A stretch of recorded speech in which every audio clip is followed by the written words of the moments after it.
Je m'étais mis le challenge de faire une vidéo par jour pendant X jours. Le mois d'après, j'ai fait x4,8 sur le chiffre d'affaires par rapport au mois d'avant. Le CM de Netflix, c'était l'agence dans laquelle je travaillais à l'époque et en fait c'était une vingtaine de personnes. Une dame l'interpelle, il lui dit Gary, dis-moi 3 mots pour me motiver. Il dit You will die. Il vaut mieux faire 30% du marché de la création de TikTok que d'essayer d'avoir tout de suite 0,1% du marché de la vidéo globale. Non, c'est trop fort. Bonjour la communauté de l'esprit, j'espère que vous allez bien. On se retrouve aujourd'hui pour un tout nouveau podcast.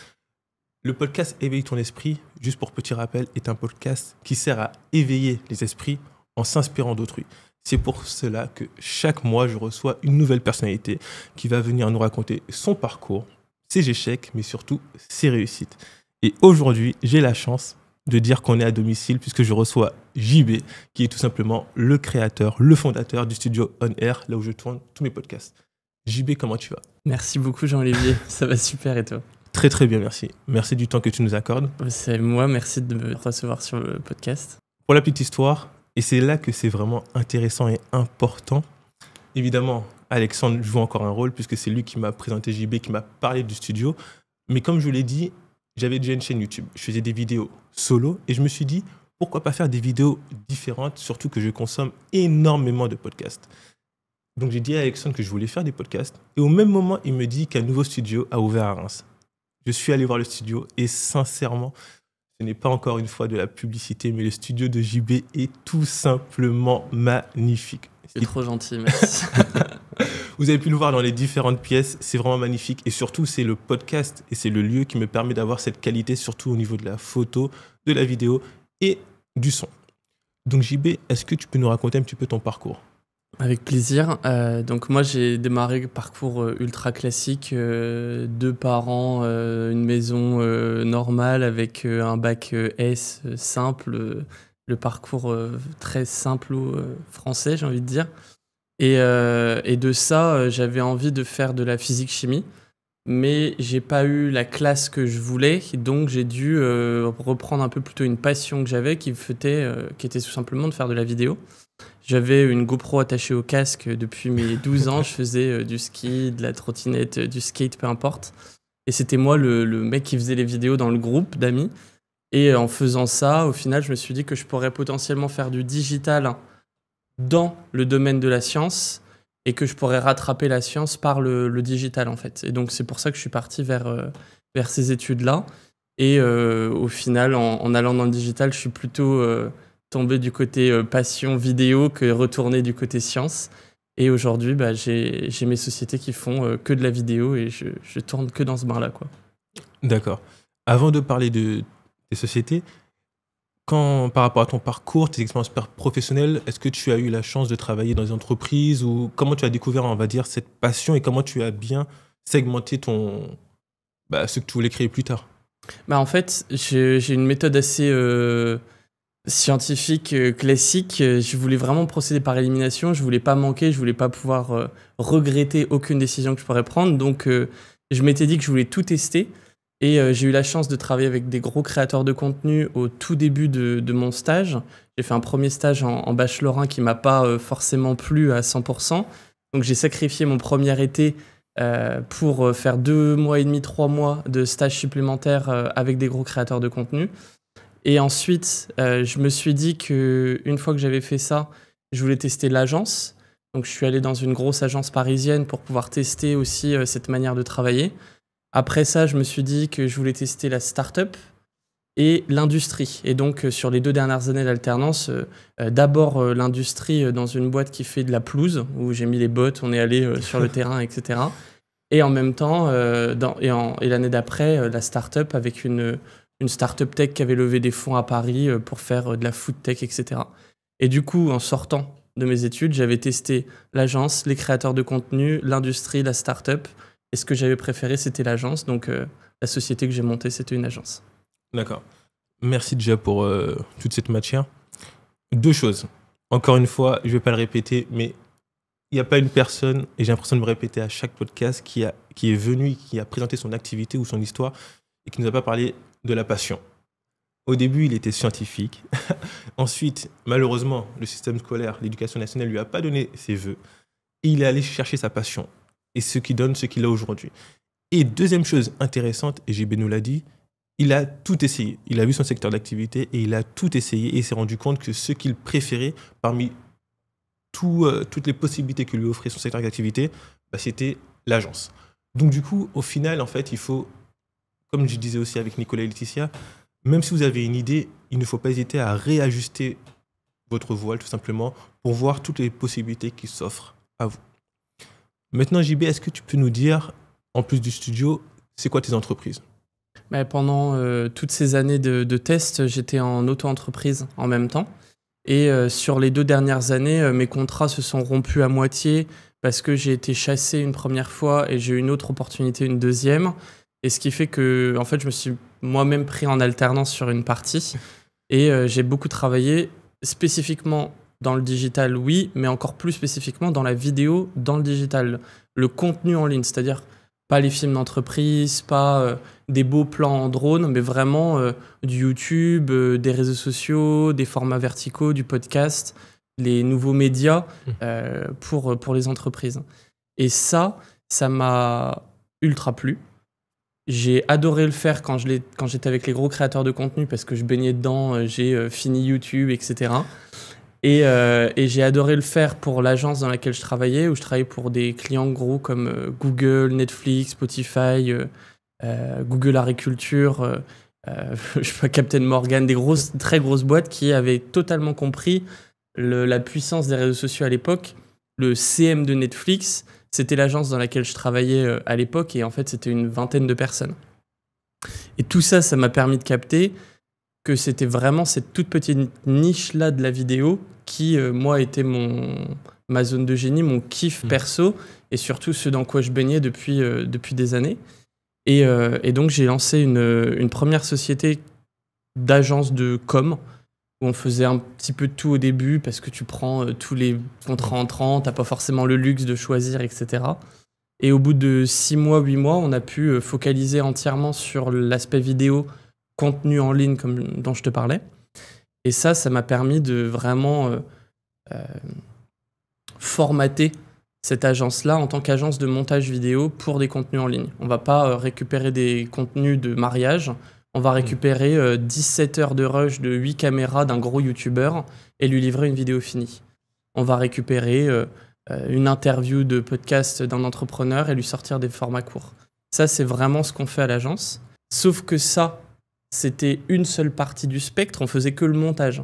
Mais il fallait aussi faire le tournage, et on s'est retrouvé rapidement à faire quelques prestations dans l'année pour nos plus gros clients, où on louait un Airbnb, on louait du matériel caméra, on déplaçait des cadreurs, on payait des make-up artistes, de la food, le lieu, les droits d'auteur, etc., etc. Et pour te donner un exemple, sur 5 000 € dépensés pour une journée de tournage, il n'y avait que 1 500 €, 1 800 € qui réellement produisaient une vidéo finale. Le reste, c'était des à côté ou de la logistique. Donc, on a des clients qui peuvent se le permettre de payer ça, mais peut-être pas aussi souvent qu'ils le voudraient. Et surtout, on a tout un tas de clients qui ne peuvent pas se permettre 5 000 € la journée de tournage. Donc, à cette période-là, c'était l'expansion de la création de contenu, des podcasts et aussi des lieux pour le faire. Et ma mère m'a tout simplement dit, et si jamais le studio de podcast de Reims qui s'ouvre, c'est pas toi qui l'as ouvert et que tu dois passer devant tous les jours, est-ce que t'aurais pas un peu le seum ? Donc évidemment, ça m'a tout de suite foutu les boules. Et je me suis dit, c'est pas possible, je peux pas laisser le coche passer. Et donc, je me suis tout de suite penché pour trouver un lieu, mettre tous les sous, la marge de côté de l'agence pour pouvoir tout payer moi-même et ouvrir un studio dans lequel on est, où on est en centre-ville de Reims. On a 160 mètres carrés, 5 pièces, etc., etc. Et les gens peuvent enregistrer à partir de 75 €. Donc forcément, quand on met 5 000 et 75 € pour une heure, 75 € hors taxe, pardon, bah forcément, ça permet à beaucoup plus de monde de créer du contenu et aussi aux gens qui avaient du budget de créer beaucoup plus de contenu pour le même nombre d'euros investis. Et c'est ça le gros segment de mon activité. Et aujourd'hui, on développe une 3e activité, mais dont je te parlerai un autre jour. Non, mais encore une fois, dans ce podcast, on n'a pas peur de faire des compliments et de féliciter. Bon, JB, pour moi, sincèrement, t'es un monstre. Sincèrement, et je le pense sincèrement. Quand je vois, encore une fois, ta simplicité, ta personne et tout ce que tu as fait, franchement, venez voir le studio et vous comprendrez vraiment la vibe et venez rencontrer JB parce que, encore une fois, ce n'est pas de la pub, mais il est vraiment très sympathique. Mais tu as dit des choses intéressantes. Premièrement, je le redirai jamais assez, l'alternance. C'est vrai que l'éducation nationale, quand on sort du lycée, on n'a peut-être pas l'idée de ce qu'on souhaite faire. On nous parle beaucoup de l'université et tout ce qui s'ensuit. Mais l'alternance ou même les filières professionnelles, c'est là où on apprend le mieux. Et l'alternance, on est payé pour apprendre. Et ça, je trouve ça vraiment exceptionnel, ce qui nous permet de mettre des sous de côté si on a des projets ou si on veut investir ou quoi qu'est-ce. Ensuite, quelque chose d'intéressant également que je vais revenir dessus, c'est la niche. Dans un même secteur d'activité, il peut y avoir plusieurs niches. Et en fait, même si dans cette niche, il y a peut-être 100 clients, bah, si ces 100 clients achètent ton produit tout le temps, et bah, peut-être que ce sera même plus rentable que si tu as 500 000 clients. J'abuse, mais c'est pour vous faire comprendre qu'il n'y a pas de bons ou de mauvais secteurs, peut-être. Mais en tout cas, il y a des secteurs pour tout le monde. Il faut juste se lancer, créer, essayer, tester et regarder JB. Pendant qu'il était en alternance, il a tellement essayé, il a tellement fait que lorsqu'il a fini son alternance, bah, il savait comment il voulait mener sa barque, tout simplement. Et ça, encore une fois, je trouve ça très, très, très, très fort. Surtout pour l'âge que tu avais, vu que tu étais jeune.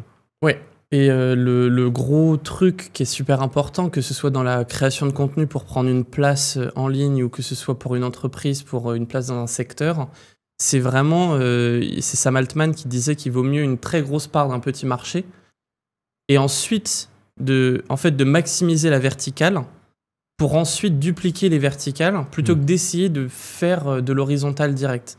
C'est-à-dire, il vaut mieux faire 30% du marché de la création de TikTok, pas de réel Instagram, pas de YouTube Short, mais vraiment juste TikTok et prendre 30% de ça et ensuite créer une autre verticale pour YouTube Short et ensuite créer une autre verticale pour réel que d'essayer d'avoir tout de suite 0,1% du marché de la vidéo global. Et c'est ça qui, selon moi, est beaucoup plus simple parce que l'expertise, quand on réduit le scope ou la niche ou on segmente de plus en plus, elle est plus facile à avoir. Elle est plus facile à avoir à un niveau plus pointu encore et du coup d'apporter encore plus de valeur aux clients et du coup de récupérer plus de chiffre d'affaires, de revenus, de marge, etc., ce que vous voulez. Et ça, une fois que c'est fait, de dupliquer ça et de le faire la même chose mais en bleu, la même chose mais en violet, c'est beaucoup plus facile que d'essayer d'aller se frotter à des mastodontes, de devoir lever des fonds, de devoir trouver des investisseurs, de devoir sacrifier du patrimoine perso, de devoir mettre des sous de côté et sacrifier des années de sa vie en se disant « je vais créer un concurrent à l'agence Marcel ou Buzzman ». Ouais, commence déjà peut-être par faire une petite agence de com qui travaille super bien avec les restos locaux. Et une fois que tu le feras dans 10 villes. Une fois que tu auras toutes les villes, tu feras non plus que les restos, tu feras aussi les agences immobilières. Et peut-être qu'à terme, ça finira aussi gros que Buzzman. Mais démarrer en disant « je veux faire le Buzzman numéro 2 », c'est se heurter à un mur infranchissable dès le début, ou alors se mettre des pressions astronomiques avec des investisseurs, etc., etc. Et moi, j'ai préféré faire la route du bootstrap plutôt que faire la route de la levée de fonds. D'accord. J'espère que vous avez entendu tout ce qu'il a dit, toute la matière qu'il nous a donnée. D'ailleurs, il y a quelque chose qu'on a parlé que je trouve ça vraiment intéressant chez toi aussi. C'est un petit peu ta vision entrepreneuriale. Moi, j'aimerais savoir déjà qu'est-ce que tu aimes dans l'entrepreneuriat, pourquoi tu as voulu en faire, et surtout, moi, j'aime bien dire une entreprise, c'est un petit peu un message, une identité, et surtout, un message fort. Donc, quel message tu veux transmettre à travers tes agences et tes entreprises ? J'ai envie de dire que faudrait quasiment que j'arrive à mettre mes parents sur TikTok. Ce serait un bon signe. En fait, le but, c'est vraiment de montrer aux gens que je pense que l'ère de l'expertise pure et dure, elle touche à sa fin. Quand on est à une recherche Google ou une demande ChatGPT d'avoir la réponse ou la matière brute, aujourd'hui, c'est pas vraiment le message qu'on veut. Les conseils qu'on peut donner, les citations qu'on peut sortir, les stats qu'on peut trouver, elles sont déjà en ligne et on ne fait que les redire. Elles résonnent parce que c'est une personne différente qui le dit ou qui le dit d'une manière différente. Et du coup, c'est le messager qui, selon moi, porte de plus en plus le poids plutôt que le message lui-même. Et c'est dans ce sens que j'ai envie de dire toute personne qui a une entreprise, peu importe la taille, toute personne qui a un projet, une passion, un sportif qui a une ambition, quelqu'un qui veut se lancer dans des études, qui veut changer de pays, peu importe, ça vaut le coup de juste prendre son téléphone, de se filmer 3-4 minutes par jour et de prendre 5 minutes le soir pour faire une voix off sous sa couette une fois de temps en temps pour mettre un réel par semaine sur Insta. Et ça permet de documenter son parcours. C'est du gros kiff perso de pouvoir revoir où on était pour les moments de doute, pour mieux prendre des décisions, avoir de la data pure et dure et pas juste du feeling. Mais aussi, vous allez attirer des opportunités, des partenaires, des clients, du chiffre d'affaires, de l'aide, du soutien, une communauté, des abonnés, peu importe le résultat. Mais je pense que tout un chacun, dans n'importe quel projet de vie, aurait tout intérêt à prendre la parole en ligne. Et c'est pour ça que je veux arriver à créer des trucs comme le studio ici, où même si on n'a pas beaucoup de budget et qu'on met 90 € sur une séance de tournage, on peut repartir avec 1 heure de rush, faire 20 vidéos pour ses réseaux et se dire, même si j'ai galéré à faire mon montage tout seul, ça m'a coûté même pas 5 € par vidéo et j'ai pu mettre mon message dehors, me faire voir, générer des opportunités, etc. Et je veux que ça, ce soit le plus accessible possible. D'accord. C'est très très beau et je vais juste rebondir sur ce que tu as dit et je pense sincèrement que peu importe qui vous êtes et peu importe ce que vous faites, que vous soyez salarié, entrepreneur, un jeune, un vieux, une femme, un enfant, on a tous, moi j'en suis persuadé, on a tous une quête personnelle à accomplir et on a tous un message à faire passer. Juste, il y a des personnes qui ont peut-être plus de mal que d'autres à se faire entendre. Mais sincèrement, et c'est pour ça que j'ai voulu faire le podcast et que je pense que c'est même peut-être la quête de ma vie, c'est faire comprendre que tout le monde compte en fait. Il n'y a pas quelqu'un de plus important que quelqu'un d'autre. Tout le monde compte pour quelqu'un ou même tout simplement pour soi. Et ça, c'est vraiment très très important et j'espère vraiment que toutes les personnes sur cette terre vont le comprendre. Est-ce que tu as des inspirations, JB? Des personnes qui t'inspirent ou dont tu t'inspires ou des livres ou des recommandations? J'aime beaucoup regarder le Hormozy classique que beaucoup d'entrepreneurs connaissent. Pour son côté un peu autiste et analytique, Prom Dog, où il est capable de dire les choses de manière ultra claire. Et je pense que la langue anglaise aide aussi à formaliser des choses ultra impactantes, là où nous, en français, il nous faut 25 mots supplémentaires. Mais je pense que ça met le doigt sur des sujets ultra clairs. Par exemple, il dit outwork your self-doubt, c'est-à-dire que si tu doutes de toi-même, tu as juste à travailler plus. Et ça, en 3 mots en anglais, je peux te le traduire, etc. Mais c'est impossible à redonner spécialement en français. Et c'est plein de petites choses comme ça que j'aime bien chez lui. Et le deuxième, j'ai travaillé pour l'agence VaynerMedia dans la période en alternance. Et c'est Gary Vaynerchuk qui... déjà en 2008, je crois qu'il y a un clip de lui qui en parle. Il parle du fait que chacun a son unicité, etc., comme tu le dis. Et il parle en 2008, donc il y a 17 ans, de la marque personnelle. Okay. Et il dit le personal branding, etc.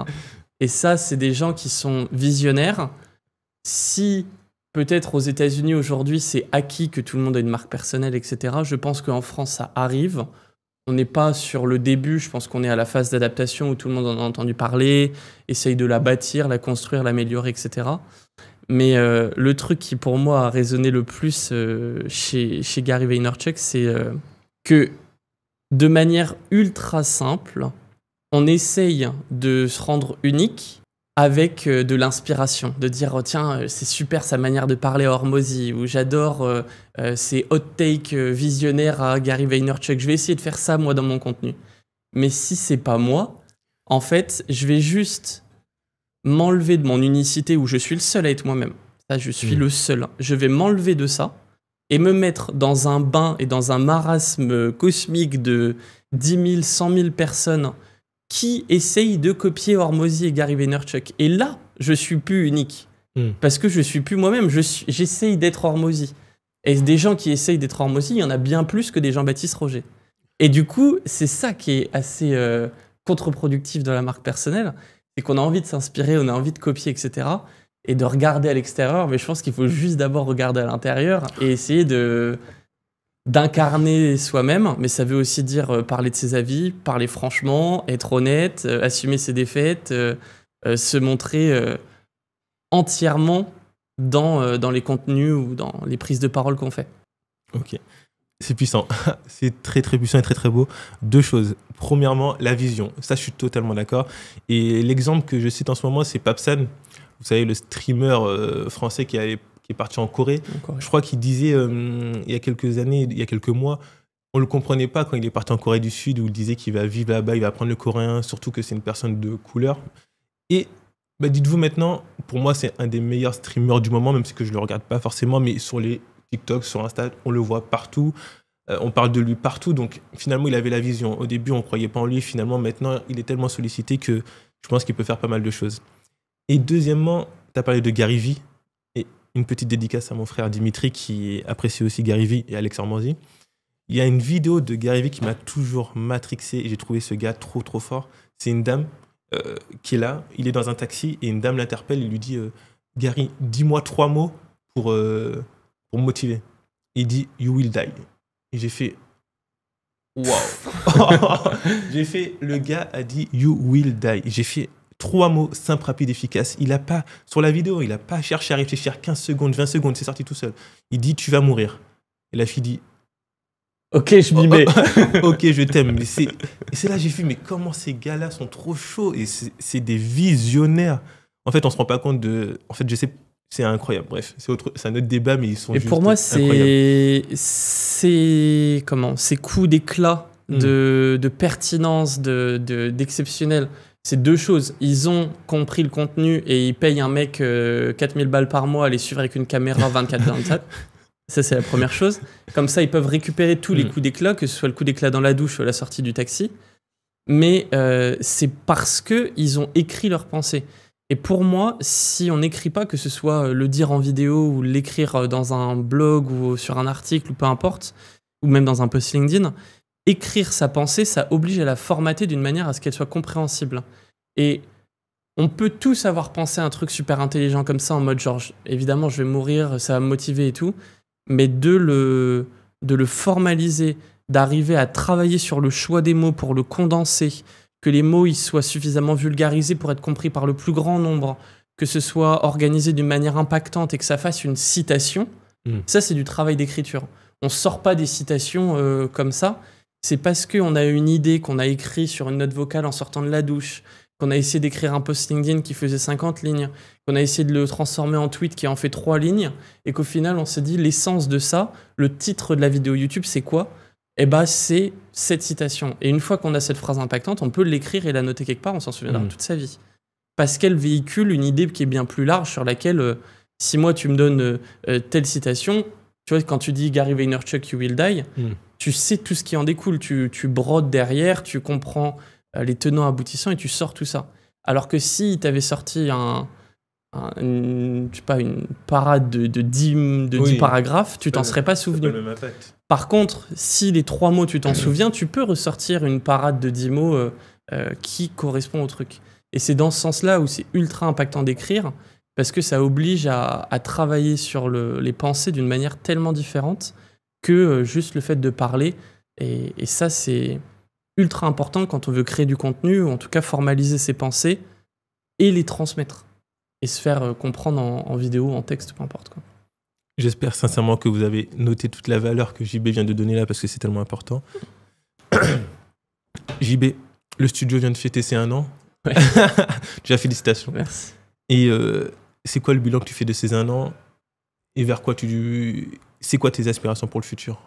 On a trouvé, selon moi, une personne qui sera super pour rejoindre le studio. On cherchait un talent un peu à 2 têtes. On cherchait quelqu'un qui soit suffisamment à l'aise socialement pour serrer la main, accueillir le maire, le chef d'entreprise, leur faire un café, les mettre à l'aise et gérer tout ce qui est la partie caméra, carte SD, quelqu'un d'assez social.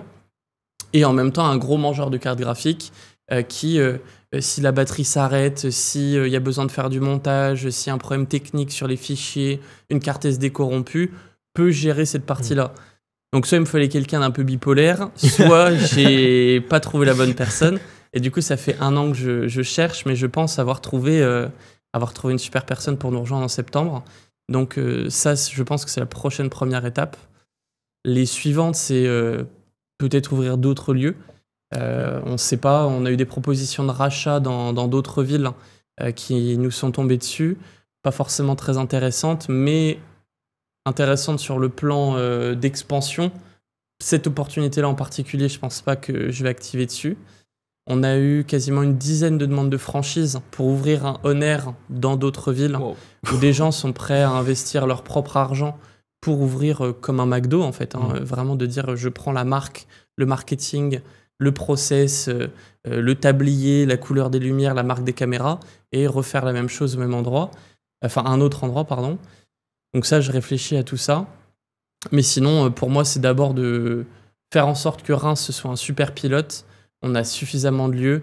On va essayer de aider tout un tas d'entreprises, créer des offres connexes pour faire venir des gens de Paris, pour faire des journées de création de contenu où tu viens à Reims, tu prends une flûte, tu repars, t'as vu que ça de la ville, c'est la plus belle ville du monde, etc. Bref, il y a tout un tas de choses vers ça, mais pour le studio, c'est majoritairement le fait d'onboarder cette nouvelle personne qui arrive en septembre. D'accord. Wow.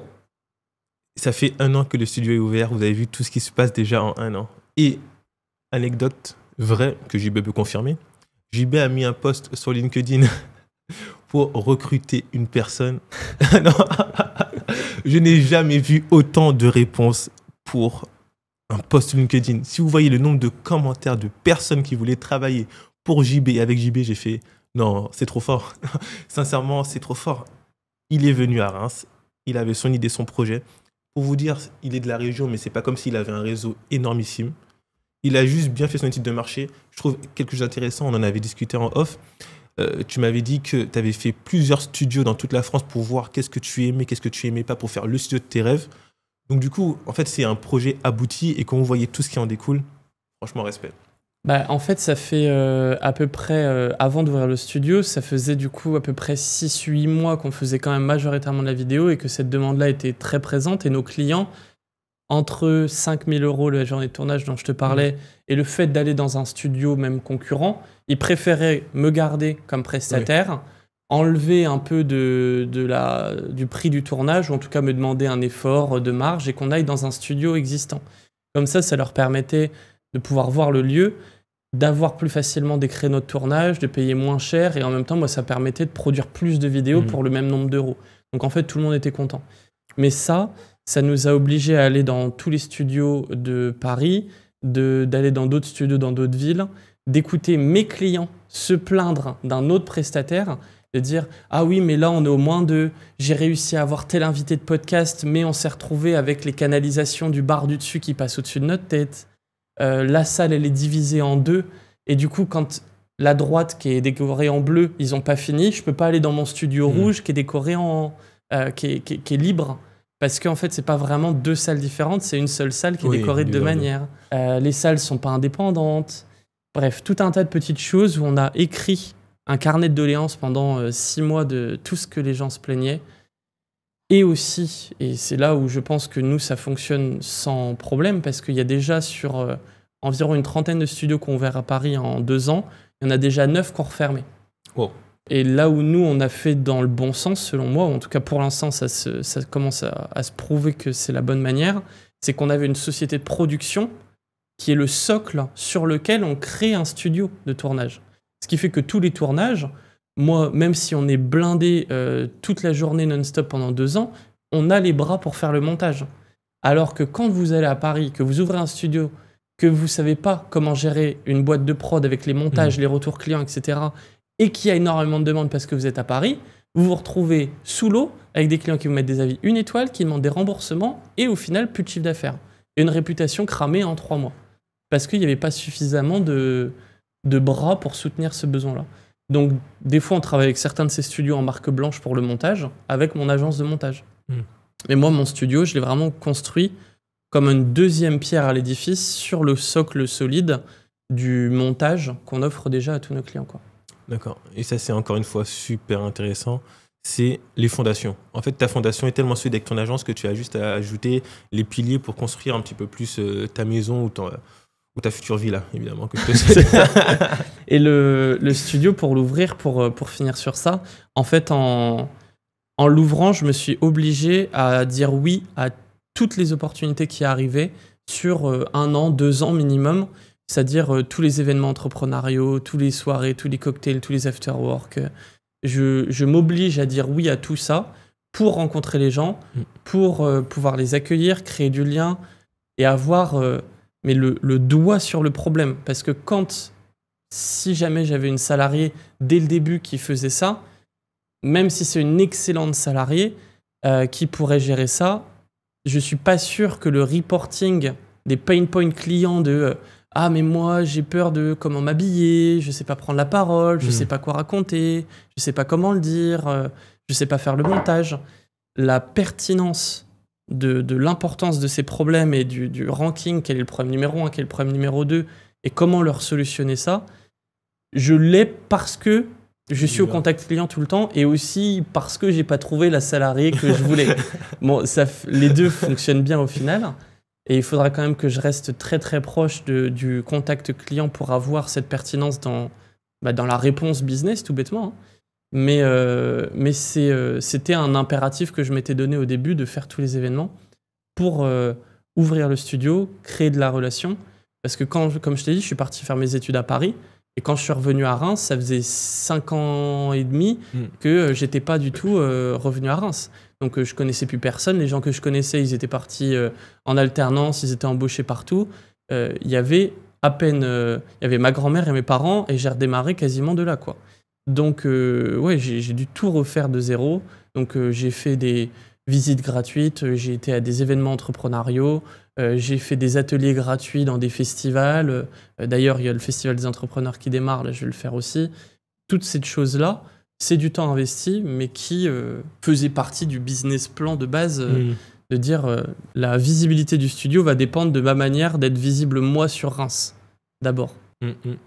Mais c'est ça qui est beau dans tout ton discours, c'est que on sent l'expérience. En fait, on sent vraiment que ce studio et cette agence, c'est le fruit de tout ce que tu as appris durant tes jeunes années.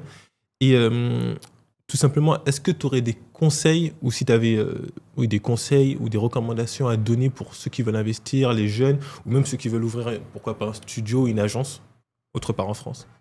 Mais le gros problème de base, c'est qu'on voit tout un tas de choses, et du coup, on est exposé à tout un tas de manières de réussir en ligne beaucoup plus qu'avant.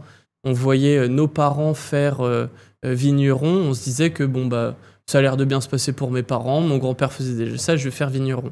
Aujourd'hui, tu ouvres ton tel, tu vois 50 000 manières de faire, et surtout 10 000 manières de faire beaucoup plus facile que ce que tes parents ont fait. Et du coup, le choix est souvent extérieur. Et on se dit, cette méthode de faire de l'argent me paraît cool parce qu'elle a l'air de faire beaucoup d'argent pour pas autant d'efforts que j'imaginais. Et bon, c'est pas ce que j'aime faire dans la vie, mais au final, c'est pas si terrible que ça parce que si je gagne autant, je suis d'accord. Et cette manière de penser, elle est très dure à combattre. Il vaut mieux faire un truc qu'on a toujours aimé faire. Si tu cuisinais quand t'étais petit, mais lance une boîte qui fait des cookies en livraison, tu peux être milliardaire en faisant ça, il n'y a aucun problème. Si tu veux juste être développeur et rester dans ta cave à vendre 2-3 journées de travail en freelance à 1 500 € par jour, il n'y a aucun problème aussi. Tu feras ton 10K par mois avec quelques professions. Mais si tu démarres en te disant « en ce moment, c'est la vente de formation, en ce moment, c'est les agences digitales, en ce moment, c'est les studios de podcast », tu démarres d'un pied où toi, tu connais rien, les gens vont sentir que tu connaisses rien, et même si tu travailles énormément pour y connaître quelque chose, tu perds 2 années à rattraper un retard, alors que tu as des domaines dans ta vie où tu as déjà de l'avance sur tout le monde. Pour moi, en tout cas, si c'est des premiers lancements, comme tu le demandais, il faut partir de quelque chose qu'on connaît, dont on sait. Appelle tes 10 amis, je crois que c'est Hormozy qui dit ça, appelle ton cercle d'amis, ta famille, et dis « Vous me connaissez pourquoi ? JB, c'est le mec qui fait quoi ? JB, c'est le mec qui cuisinait toujours pendant le lycée et le collège, il ramenait toujours des gâteaux, des machins, des trucs. » Vas-y, fais ça. Il n'y a pas besoin de se poser plus de questions. Les gens, ils ont l'impression que pour être millionnaire ou gagner bien sa vie, il faut faire des dizaines de millions, mais ils ne se rendent pas compte que la petite imprimerie de quartier qui est en bas de chez eux, où il trouve que la com est dégueulasse, que il y a personne dans la boutique, que le truc pourrait être bien mieux fait, qu'elle fait 3 millions de chiffre d'affaires par an en fait. Et ils se rendent pas compte des montants de revenus et de chiffre d'affaires générés par des sociétés lambda ou boring business. Et ça, c'est Cody Sanchez qui en parle énormément, des boring business, de lancer un business de laverie automatique, par exemple, ou de distributeur automatique, ou de parking, ou de detailing de voitures, des trucs, tu te dis, mais il n'y a rien à faire là-dedans. Alors que si c'est ce qui te plaît, si tu es fan de voitures, que tu connais comment gérer les voitures, que tu es allé toute ta vie au circuit de Gueux prendre des photos depuis que tu es petit, mais lance une boîte qui va une fois par mois chez des clients ultra fortunés pour nettoyer leur voiture pour 500 €. Tu peux faire 100 000 € par mois sans problème avec des boîtes comme ça. Donc, il n'y a pas vraiment de conseils. Je pense que c'est une autre citation géniale du fondateur de Gymshark, qui est un milliardaire, je crois que c'est le plus jeune milliardaire, self-made, etc. Et il dit juste « You have to force your business into success ». Tout le monde te dit que ça ne va pas marcher, que c'est pas la manière de faire, que tu es trop risqué et tout. Il dit « In your feedback and force your business into success ». C'est tout. Il faut juste choisir un truc dans lequel tu es passionné et tu bombardes. Peut-être que tu feras pas 100 milliards, peut-être que tu feras pas 100 millions, peut-être que tu feras juste 300 000 € par an, mais tu peux largement très bien vivre tous tes rêves de vie perso avec un chiffre d'affaires qui est bien plus bas que ce que tu imagines. Merci. À la fin de chaque podcast, je vous jure, peu importe l'invité, j'ai toujours envie de révolutionner le monde tellement toute la matière que les invités nous donnent, c'est puissant. Et pour rebondir sur ce qu'a dit JB, Simon Sinek, dans un TEDx, il parle du cercle d'or et il nous dit qu'en fait, toutes les entreprises qui fonctionnent, et c'est en corrélation avec ce que JB dit, la plupart des entreprises, ils font quoi ? Ils trouvent le produit, enfin, ils cherchent un produit, comment ils vont le vendre et pourquoi ils le vendent. Et il dit que toutes les marques à succès, Apple, Nike, Ikea, ou peu importe, ils font l'inverse. D'abord le pourquoi, la passion, qu'est-ce qu'ils veulent faire avec le produit. Après, ils trouvent comment ils le vendent et ensuite découpent du produit. Et ça revient juste à dire qu'en fait, les gens, encore une fois, ils n'achètent pas un produit, ils achètent des croyances. Pourquoi je viens au studio ? Parce que j'ai la croyance d'avoir un podcast de qualité et que je sais que je serai bien reçu par JB. C'est des croyances, c'est juste ça. Le produit est important, mais les croyances sont beaucoup plus importantes. Pourquoi Ikea ? Parce que tout le monde pense que Ikea fait les meilleurs meubles du marché, alors que vous pouvez trouver d'autres magasins, je pense, qui font des meilleurs meubles qu'Ikea. Mais c'est les croyances. Avant de te laisser le mot de la fin, JB, tout d'abord, merci du temps accordé pour la valeur, pour tout ce que tu nous as partagé, ton expérience. On se retrouve très très vite pour un prochain podcast. N'oubliez pas que malgré la noirceur du tunnel, à la fin de celui-ci se trouve la lumière, et ça j'en suis sûr. Peu importe les montagnes que vous avez à affronter aujourd'hui, vous verrez le sommet et le jour finit toujours par se lever. Ça peut paraître des phrases bateau, mais je sais qu'il y a quelqu'un qui doit entendre cela. Et qu'évidemment, on a tous quelque chose à accomplir sur cette terre. Et ça, j'en suis sûr. Comme 2 + 2 = 4. JB, on t'écoute pour le mot de la fin. Merci Jean-Olivier. Le mot de la fin, faites du contenu. C'est beaucoup plus simple que vous le pensez. Ça a bien plus de résultats que vous pouvez l'imaginer. Et pour vous justifier ça, je vais juste vous raconter la dernière petite anecdote. C'est que je m'étais mis le challenge de faire une vidéo par jour pendant X jours. J'ai arrêté parce que ça mettait trop en joue ma vie privée, mes emplacements, ce que je faisais, mes sociétés, etc. Mais je l'ai fait pendant 50 jours, pendant Noël et Nouvel An, donc c'était pas une excuse de j'ai pas le temps. Mais au bout de 50 jours seulement, le mois d'après, j'ai fait x4,8 sur le chiffre d'affaires par rapport au mois d'avant. Juste en étant plus exposé. Et on peut pas dire que je crée pas de contenu de base ou que j'étais pas visible, mais j'ai juste augmenté un tout petit peu la qualité et surtout la récurrence de mes contenus. Et en étant plus visible, je pouvais pas imaginer que en faisant 2 fois le nombre d'efforts, j'allais avoir 5 fois le nombre de résultats que j'avais avant.